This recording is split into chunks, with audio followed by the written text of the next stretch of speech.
Hey, it's Jordan with Status Coup. I think I have found the reason why President Biden is steadfastly providing a blank check to Israel to slaughter, at this point, nearly 30,000 innocent Palestinians, 19,000 of which are women and children. And it has to do with who's funding him. And as a Jew, I feel comfortable saying the very wealthy plutocrats funding and helping Biden raise millions of dollars happen to be very pro-Israel and Jewish. Can't escape the fact. Let's first show you the article showing Biden fundraising, quote, dream team creates 140 million war chest to take on Donald Trump. President Biden's fundraising operation is helmed by a, quote, dream team that is helping to build a war chest to take on former President Trump. Movie mogul Jeffrey Katzenberg, who happened to give the Young Turks $20 million. That's on the historical record there. And longtime Democratic fundraiser Rufus Gifford are among the Biden advisors being given credit for the operation's success. Katzenberg has been speaking with donors to Republican Nikki Haley. And trying to recruit them to support Biden. Talk about bipartisanship. Let's get Nikki Haley and her Republican plutocrats funding her to give to Biden. Remember when the New York Times was calling Biden the next FDR? President Biden's $140 million campaign war chest has been bolstered by a group of loyal advisors and fundraisers that some party strategists call a dream team.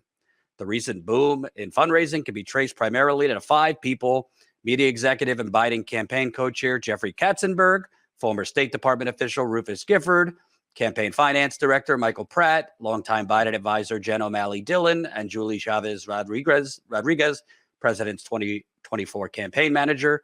They have kind of put together a dream team in fundraising, said Jim Mesita, who served as President Obama's campaign manager.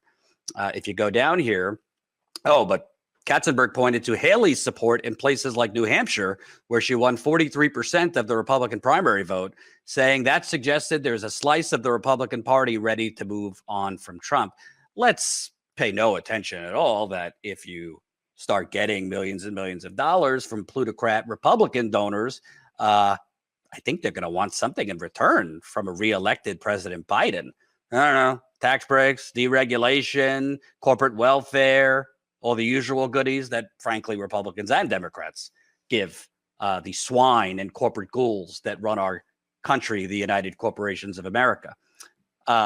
Let's continue, though, because I think there's very relevant information here as to why Biden might not be giving or pushing for a ceasefire or telling Israel, we're done funding this. Like, I hate to credit him, Ronald Reagan did in the early 1980s. He called Israel, he called Prime Minister Menachem Begin and said, this has to stop Israel's relentless bombing of Beirut. And it did stop. Israel stopped the bombing after Reagan said this is like a Holocaust. Splashy Parties. The success of Biden's team in building up his fundraising operation has grown more evident over the past year as a series of one-time private events raised millions of dollars each.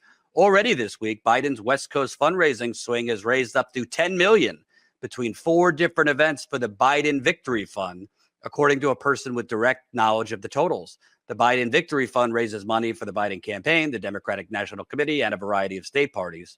3 of these events so far have been hosted by entertainment executive Hiim Sabin, venture capitalist John Doerr, and businessman Gordon Getty.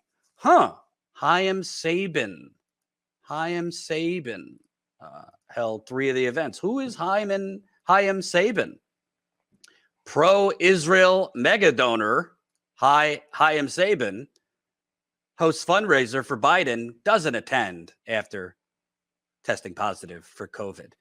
So a billionaire who didn't attend but hosted the events for you, which is raising $10 million, happens to be super duper pro-Israel, super duper Zionist, one of the biggest donors to Hillary Clinton in her career, Bill Clinton, Nancy Pelosi, Harry Reid back in the day. Pretty much name your corporate Democrat one of the biggest donors, is a pro-Israel Zionist, I wonder why Biden is sitting there like a empty vessel, allowing Benjamin Netanyahu and Israel to commit genocide and ethnic cleansing of Palestinians. It's about the money, Lebowski. And no, I am not being anti-Semitic. I am following the money. I am not against wealthy Jewish people donating to, frankly, I'm against all of these people, Jewish, non-Jews, all of these wealthy plutocrats buying our political system. But it's just the facts. And I've said it for weeks. I've said it for months. It just so happens that some of the wealthiest donors in America are pro-Israel and Jewish. This is a fact. Avoiding it would be lying to the audience.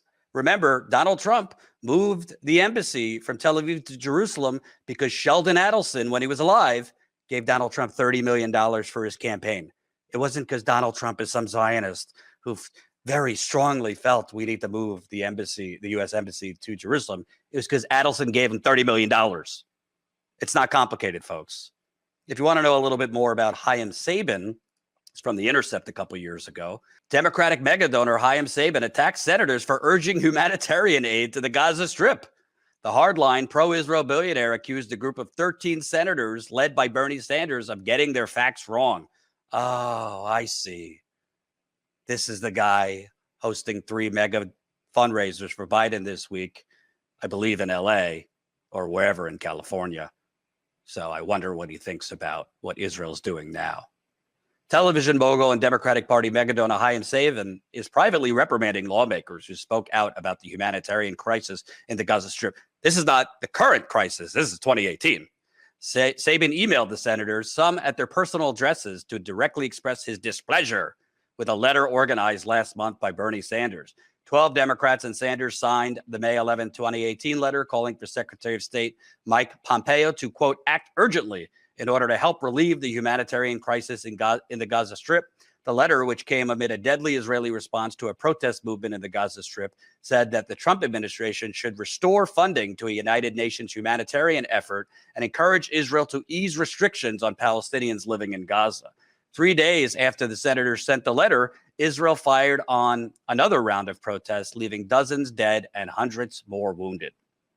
On Tuesday, The Intercept obtained a copy of an email Sabin sent to 6 of the senators, along with a handful of staffers for the others, expressing his, quote, dismay that they signed. Quote, senators, for you to listen to Senator Sanders and accuse Israel of being the main culprit is outrageous, misinformed, offensive, and shows a lack of understanding of the region's basic fundamentals, he wrote. Do your homework unless you have chosen to blindly follow Senator Sanders' ill-advised, misinformed, simplistic, and ignorant lead. Let me translate that for you, and I'll take off my glasses here. Shut the fuck up, or the checks will stop. Thank you. So this is who Biden is depending on to bring him to the finish line and out fundraise Donald Trump. Kind of strikes me very similar to Hillary Clinton back in 2016. Remember, Joe Biden and Jeffrey Katzenberg and his dream team of fundraisers are now courting Republican donors from Nikki Haley. Who did Hillary Clinton try to get donations from in 2016? Jeb Bush. Yeah, that worked out. Worked out pretty well for Hillary Clinton when her campaign was spending most of the month of August fundraising in the Hamptons, Silicon Valley, Napa Valley, California, instead of actually out there campaigning, even though she had no coherent message. Kind of seems like deja vu that the Biden administration, that the Biden campaign is now courting Nikki Haley and Republican donors. But it's not just Hiim Sabin. Jeffrey Katzenberg, who, let me remind you one more time, gave the Young Turks $20 million a couple of years ago. Jeffrey Katzenberg is a senior advisor or campaign co-chair for the Biden campaign. He is instrumental in fundraising and a direct donor to the Biden campaigns. Well, he himself is a pretty significant pro-Israel guy. UC faculty group stood with the Palestinians. That legitimized Hamas terrorism, regions say. Remember, this was right soon after October 7th, the Hamas attack on Israel. A letter from a University of California faculty group condemning UC's use of the word terrorism to describe this month's Hamas attack on Israel and urging the administration to uplift the Palestinian freedom struggle has drawn a furious counter from one university regent who responded with a letter of his own Tuesday. Jay Suris, vice chairman at United Talent Agency and a member of the UC Board of Regents, wrote that the letter sent October 16th by the UC Ethnic Studies Faculty Council to the board, UC president and campus chancellors, was full of falsehoods, inaccuracies, and anti-Semitic innuendos, and seeks to legitimize and defend the horrific savagery of the Hamas massacre of October 7th. So basically, some faculty members at UC in California basically spoke out in support of Palestinians. I don't particularly agree with what they were saying about Hamas and avoiding to use the word terrorism. You might not agree. I do believe what Hamas did on October 7th is terrorism. I do not support kidnapping, killing innocent Israelis, just like I do not support the occupation and the barbarism and terrorism and genocide against Palestinians. I do not believe the killing of one set of innocents should be met with the killing of another set of innocents. So I am against what Hamas did. You could say you understand the hatred. You could say you understand that they have tried, Palestinians have tried peaceful resistance for decades and decades, and Israel has left them with no choice. All of that is understandable, but I personally, not just about this issue, any issue, do not believe terrorism or violence or killing innocent people is the answer. However, Jeffrey Katzenberg, part of the Biden fundraising super team, as they call it, apparently he agreed with, slapping the UC members on the wrist for speaking out in support of the Palestinians. Let me read you this part here. Former Walt Disney chairman and DreamWorks CEO, co-founder Jeffrey Katzenberg, who has known Suarez, a Hollywood talent executive, for decades, said he admires Suarez's quick and unequivocal response back to them. This is Jay speaking truth to power, Katzenberg said. It's a moment in time when people seem to be going into their respective silos and allowing misrepresentation and falsehoods to get traction out there in the world. So Jeffrey Katzenberg, who's raising millions and millions and millions of dollars for Biden, Jeffrey Katzenberg was part of that group brandishing and reprimanding the UC faculty for speaking out in support of Palestinians.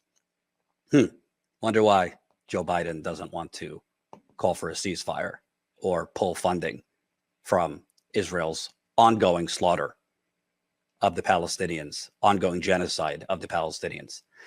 Hate to say it, but as I always tell you, follow the money. Joe Biden and the Democratic Party are still stuck in the corrupt corporate mentality of we got to fundraise, we got to out fundraise the Republicans. Money, money, money. That's the only way you could win. Bernie Sanders proved you can compete with a message, a righteous message. You might not be happy with Bernie right now. I'm not completely happy with Bernie right now, but he has proved and he created the blueprint for fighting big money with more people power. The Democrats have missed that memo. And I don't really think they want to read the memo because they like their money and they like their consultant class and they like having to run based on money rather than ideas. And they like the corrupt country that they have helped create, and they like being purchased and bought off by Jeffrey Katzenberg and Hiim Sabin and the rest of them. It is vile that a president of the United States would literally fund an ongoing genocide of innocent people in order to avoid or in order to keep the money flowing from his big daddy donors. That is disgusting. And Biden will have to go to his grave knowing he did that. Unfortunately, I think he's fine with it.